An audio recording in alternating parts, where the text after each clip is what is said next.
ثابت ہے کہ شہد کے اندر اللہ تعالی نے شفا رکھی ہے۔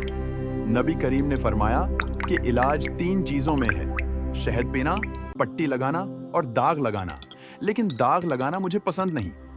اسی طرح ایک شخص اپنے بھائی کے پیٹ کے درد کی شکایت نبی کے پاس لایا تو آپ نے اسے بار بار شہد پلانے کا حکم دیا، یہاں تک کہ وہ ٹھیک ہو گیا۔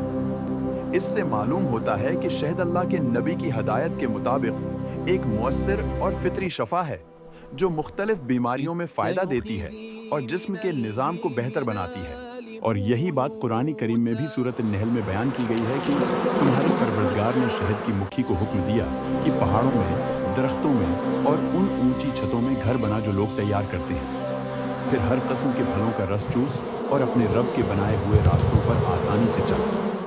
پھر ان مکھیوں کے پیٹ سے ایک پینے والی چیز نکلتی ہے جس کے رنگ مختلف ہوتے ہیں اور اس میں لوگوں کے لیے شفا ہے۔ بے شک اس میں سوچنے سمجھنے والوں کے لیے ایک بڑی نشانی ہے۔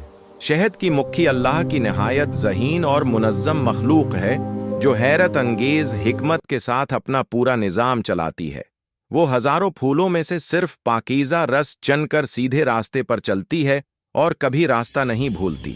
اپنی مخصوص رقص رہنمائی سے دوسری مکھیوں کو پھولوں تک پہنچنے کا راستہ سکھاتی ہے۔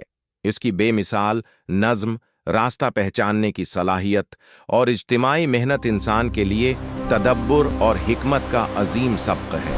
اور پھر قرآن ایک اور مقام پر سورہ محمد میں جنت کا منظر دکھاتا ہے جہاں صاف شفاف شہد کی نہریں بہتی ہوں گی، ایسا شہد جو دنیا کے کسی ذائقے، کسی رنگ، کسی خوشبو سے بڑھ کر ہوگا۔